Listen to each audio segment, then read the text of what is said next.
Hello students, आज मैं आपके सामने लेकर आया हूं जो हम एसएसटी में अपने एमसीक्यूज क्वेश्चन सॉल्व कर रहे थे उसकी दूसरी वीडियो। इसमें हम सेम ईयर के दूसरे पेपर को सॉल्व करेंगे। इसमें भी हम 20 एमसीक्यूज को देखेंगे। ठीक है, 25 फरवरी को आपका एग्जाम है, तो आप लोग अपने एग्जाम के लिए बिल्कुल लगे रहिए, मोटिवेशन लूज मत करिए और एकदम सीरियसली लगे रहिए। ठीक है, हम स्टार्ट करते हैं पहले क्वेश्चन से। पहला क्वेश्चन हिस्ट्री के पहले चैप्टर से। ठीक है, the German philosopher Johann Gottfried belong to which one of the following schools of thought. तो अगर हमने पहला चैप्टर ढंग से पढ़ा है तो हम बता सकते हैं बिल्कुल ये नाम हमने कहाँ पढ़ा है, रोमांटिसिज्म में। ठीक है, मार्क्सिज्म से तो इस चैप्टर का कोई लेना देना ही नहीं, तो ये पहला चीज है romanticism. So this philosophy was of this thought romanticism. ठीक है, नेक्स्ट क्वेश्चन देखेंगे। दो स्टेटमेंट दिए हैं। The act of union 1707 between England and Scotland resulted in the formation of United kingdom of great Britain. जो एक्ट ऑफ यूनियन हुआ था 1707 में स्कॉटलैंड और इंग्लैंड के बीच में, उसी से यूनाइटेड किंगडम बना था ग्रेट ब्रिटेन का। हमने ब्रिटेन के यूनिफिकेशन में देखा था स्ट्रेंज केस ऑफ ब्रिटेन, जिसमें हमने क्या देखा था, हमने ये देखा था कि जो ब्रिटेन है उसका यूनिफिकेशन एक पार्लियामेंट के एक्ट के थ्रू हुआ था। वही एक्ट था ना, कोई और तो एक्ट था नहीं, तो असर्शन तो सही है। क्यों हुआ था, वही तो उसका रीजन होगा। तो England wanted to impose its influence on Scotland. हाँ, इसका मतलब असर्शन भी सही है और उसका दिया हुआ रीजन भी सही है। क्लियर है। अगला देखो, इससे हमें क्या करना है, क्रोनोलॉजिकल ऑर्डर में अरेंज करना है। ठीक है, तो हम ईयर मेंशन करते चलते हैं। Treaty of Constantinople 1832। Hamburg granted autonomy to Hungary कब हुआ था, 1867। बाल्कन कॉन्फ्लिक्ट 1912 एंड 13 का मैटर था, और नेपोलियनिक कोड 1804। तो अगर हम ये देखेंगे तो हम सबसे पहले 1804 सबसे पहले होना चाहिए, 4 सबसे पहले होना चाहिए। ठीक है, तो इसमें ये वाला ऑप्शन काट दो, ये वाला काट दो। फोर्थ के बाद कौन सा हुआ है, 1832, दैट इज फर्स्ट। तो 4 के बाद फर्स्ट, ये ऑप्शन आपका सही है। बाकी हम क्रॉस वेरीफाई कर लेंगे सेकंड थर्ड भी सही सेट हो रहा है या नहीं। तो इसका मतलब option C is the correct answer. Moving on to the next question. ठीक है, ये क्वेश्चन देखो, कौन सा पेयर करेक्ट है। ठीक है, ज्योतिबा फुले की बुक कौन सी है, गुलामगिरी। ये किस चैप्टर का क्वेश्चन है, ये प्रिंट कल्चर का। ठीक है, तो ज्योतिबा फुले की कौन सी बुक है, गुलामगिरी। तो ये पेयर, पहला पेयर तो बिल्कुल भी करेक्टली मैच नहीं है। सुदर्शन चक्र की सच्ची कविताएं, हाँ ये पेयर सही मैच है। ठीक है, और रस सुंदरी देवी की गुलामगिरी नहीं। ठीक है, और काशी बाबा की छोटे और बड़े का सवाल, ये भी सही है। अब इस क्वेश्चन में दो आंसर सही दिख रहे हैं। ठीक है, वैसे तो तुम लोग देखते तो सच्ची कविताएं देखते और श्योर होते तो मार के आगे बढ़ जाते, बट इस क्वेश्चन में सही कितने, दो आंसर सही हैं। ये भी सही है और ये भी सही है।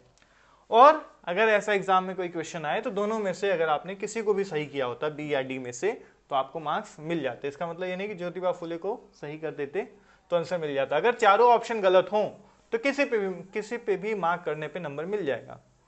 बट अगर एक दो ऑप्शन गलत हो, मतलब एक से ज्यादा सही है, तो जो सही है उसमें से किसी एक पे भी निशान लगा दोगे तो उसके मार्क्स मिल जाएंगे। ठीक है, अगला देखो, जियोग्राफी का क्वेश्चन।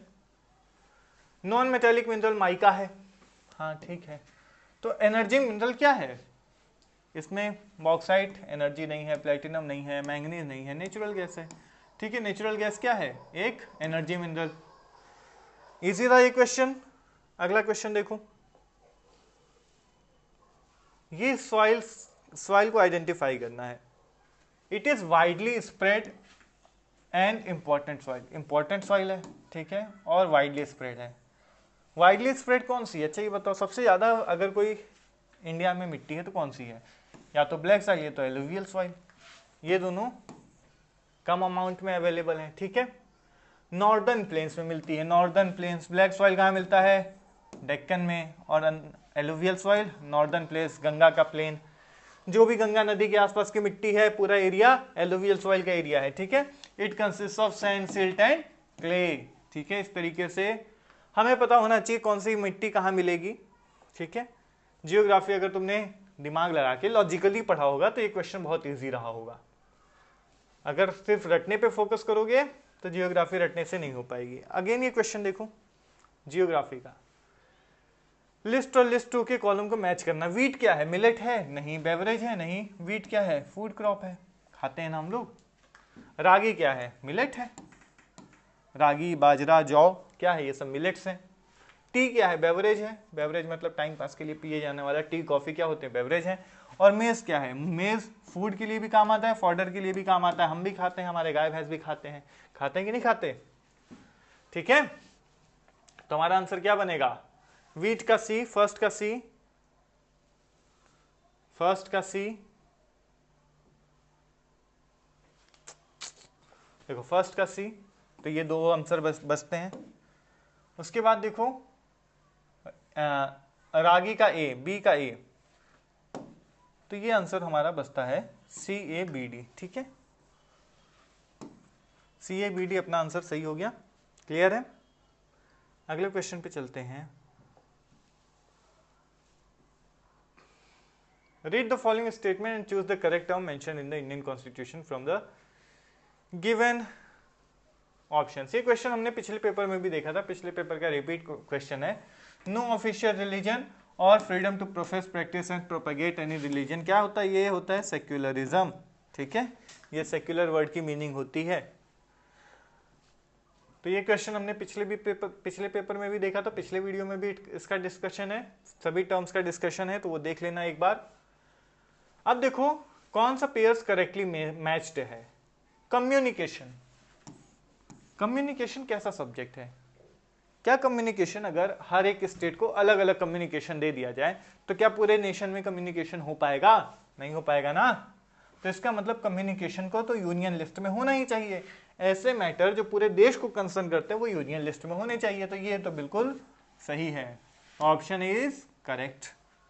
अब बाकी भी देख लेते हैं। State list subject education, education state list का पार्ट नहीं है। क्यों? एजुकेशन पे स्टेट गवर्नमेंट भी पॉलिसीज बनाती है और सेंट्रल गवर्नमेंट। तो एजुकेशन किसका पार्ट होना चाहिए? कंकरेंट लिस्ट का। एडॉप्शन मतलब किसी बच्चे को गोद लेना है, तो वो ये रूल डिपेंड करता है स्टेट टू स्टेट, हर स्टेट में अलग अलग रूल है। साथ ही साथ सेंट्रल गवर्नमेंट भी इस पे रेगुलेशंस बनाती है। तो एडॉप्शन कंकरेंट लिस्ट का सब्जेक्ट है, बिल्कुल ये भी सही है। और रेसिड्यूअरी मैरिजेस नहीं, मैरिजेस रेसिड्यूअरी में नहीं है, मैरिजेस किस में है? स्टेट लिस्ट में, ठीक है। अब इसमें अगेन दो क्वेश्चन सही हो गए, दो ऑप्शन सही हो गए। क्या करना है? जो पहले बताया था दोनों में से कोई भी एक आंसर टिक कर दो, हो गया, नंबर मिल जाएगा, ठीक है। बस अपने ऊपर कॉन्फिडेंस रखना पड़ेगा ना कि हमें सही सही पता है। ऐसा तो नहीं कि देखोगे अच्छा बोर्ड का तो क्वेश्चन गलत हो ही नहीं सकता, तो ऐसा कुछ नहीं है, ठीक है। गलती सबसे हो सकती है। अगला क्वेश्चन देखो, पावर शेयरिंग अरेंजमेंट बेल्जियम में देखना है।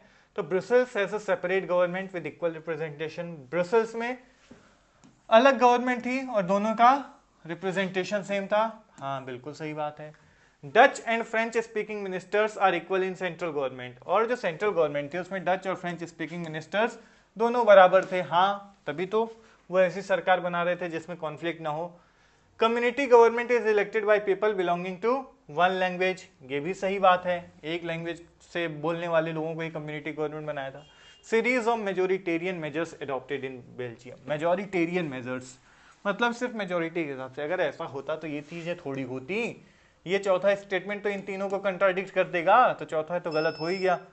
हम चौथे को अगर ऑप्शन से एलिमिनेट कर दें तो 1, 2 एंड 3 बहुत आराम से हम आंसर पहुंच जाए। ये तीनों हमको नहीं पता हो तब भी चलेगा, हमें चौथा पता है कि चौथा गलत है, तो आंसर सामने ही लिखा हुआ है।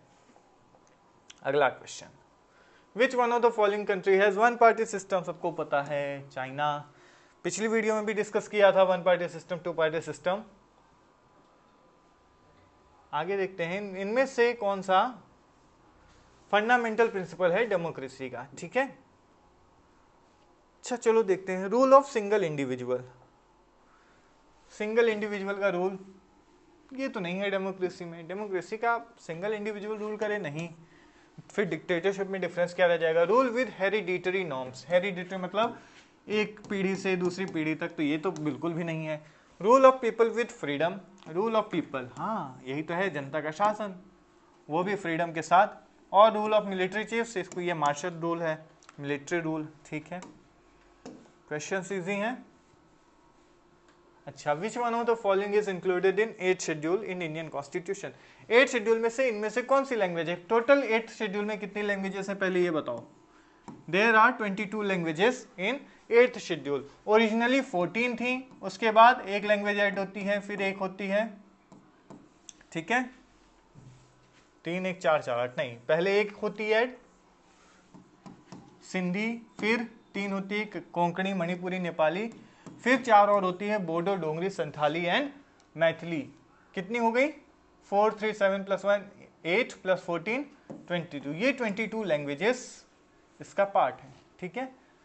हरियाणवी, गढ़वाली, राजस्थानी, ये तीनों शेड्यूल्ड लैंग्वेज का पार्ट नहीं है, क्योंकि इनको हम हिंदी का ही डायलेक्ट मानते हैं, ठीक है। मतलब ये तीनों लैंग्वेजेस हिंदी में ही कंसिडर कर ली जाती हैं, ऑल्सो भोजपुरी, ठीक है। तो आंसर क्या बचता है? उड़िया, ठीक है। इजी था। अगला क्वेश्चन देखो, choose the correct option to fill in the blank. Literacy rate measures the proportion of literate population in the dash years and above age group. कितने साल से ऊपर के लोगों के लिए लिटरेसी रेट होता है? लिटरेसी रेट की डिफिनेशन ये कहती है, अगर कोई भी पर्सन जो 7 ईयर से ज़्यादा हो, वो लिख सकता हो, बोल सकता हो, पढ़ सकता हो कोई एक लैंग्वेज, तो हम उसे लिटरेट कहते हैं।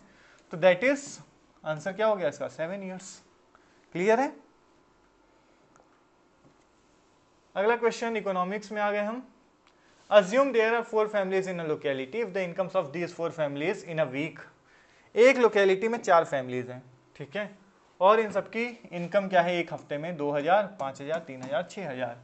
वीकली एवरेज बताना है पूरी लोकेलिटी की। लोकेलिटी में 4 ही फैमिली, मतलब इन चारों का एवरेज बताना है। तो कितना हो गया? 6 + 3 9 9 + 5 14 14 + 2 16, और 16,000 डिवाइडेड बाई 4 कितना हो गया? 4000, ठीक है। एवरेज निकालने आता है, पिछले पेपर में भी था एवरेज वाला।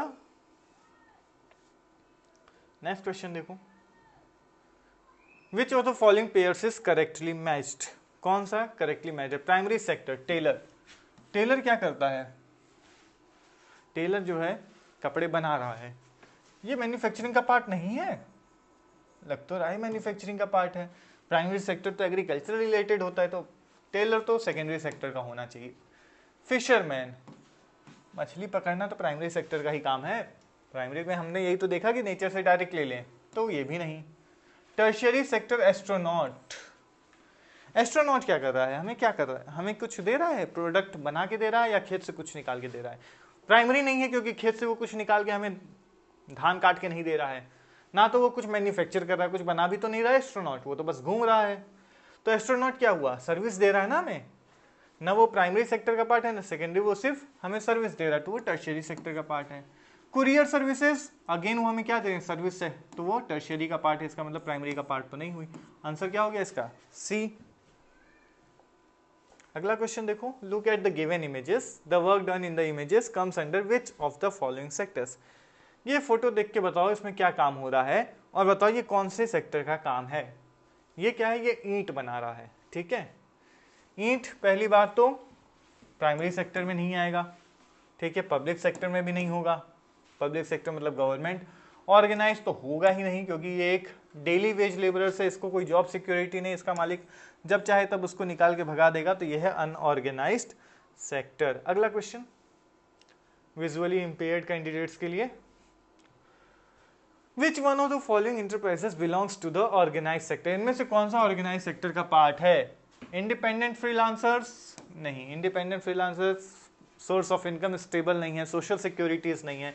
Street vendors again social security नहीं है। कॉटन इंडस्ट्री सोशल सिक्योरिटी नहीं है, ना लिमिटेड आवर्स ऑफ वर्क है। मल्टीनेशनल कॉर्पोरेशंस क्या है?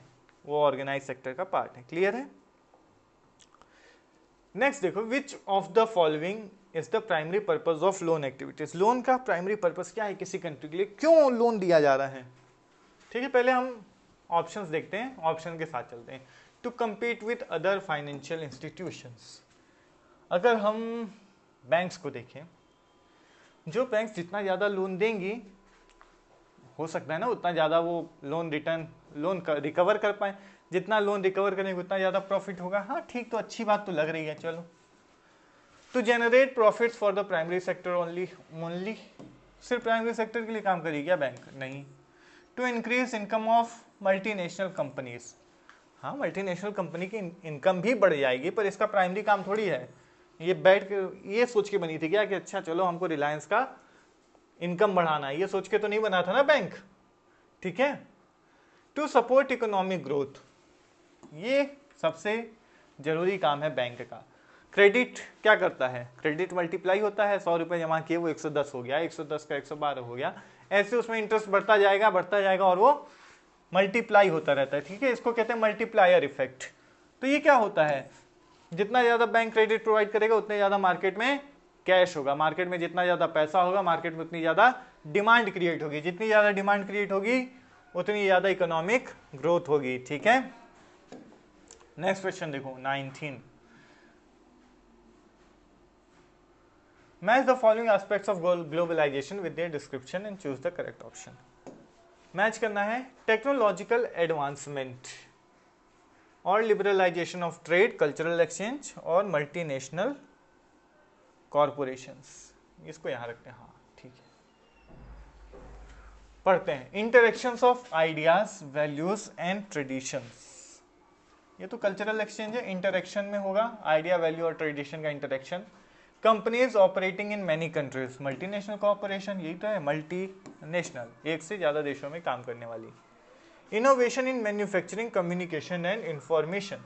इनोवेशन मतलब टेक्नोलॉजिकल एडवांसमेंट, बचा एक लिबरलाइजेशन, तो removal of restrictions on trade.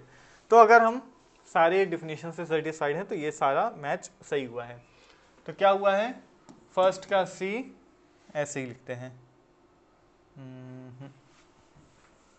First है, फर्स्ट के लिए हमारा कहाँ जा रहा है, सी पे मैप किया हमने, सी।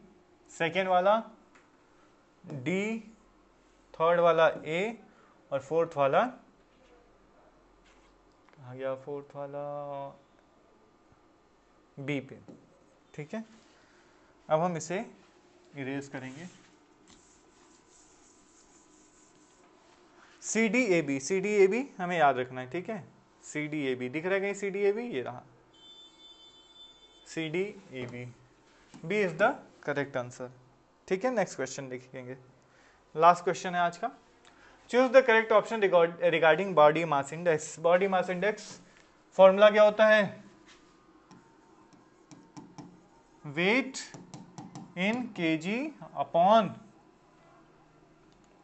हाइट। ठीक है, हाइट इन मीटर स्क्वेयर। ठीक है, जितना भी वेट हो उसको हाइट्स के स्क्वायर से डिवाइड कर देंगे तो हमारा बॉडी मास इंडेक्स आ जाएगा। तो क्या होता है body mass index, assessment of blood pressure. Blood pressure थोड़ी मेजर करता है, ब्लड शुगर लेवल नहीं, बॉडी कंपोजिशन, हाँ बॉडी कंपोजिशन कि बॉडी में कितनी हमारी बॉडी का ग्रोथ है। ठीक है, assessment of under nutrition. Under nutrition क्या, ये बाकी चीज़ों को भी नापता है, जैसे ओवर न्यूट्रिशन हुआ तो भी ये बताएगा कि ओबेसिटी है कि ओवरवेट है। ठीक है, ये था आज का लास्ट क्वेश्चन। नेक्स्ट वीडियो में 2023 का क्वेश्चन पेपर सॉल्व करेंगे। ठीक है, और तैयारी अच्छे से करते रहो, चैनल को सब्सक्राइब कर देना, वीडियो को लाइक कर देना, शेयर कर देना। ठीक है, और कमेंट करके बताते रहा करो कि क्या चाहिए, जितना ज़्यादा आप हमें इनपुट दोगे उसके हिसाब से हम लोग आउटपुट दे पाएंगे। ठीक है, thanks for watching the video.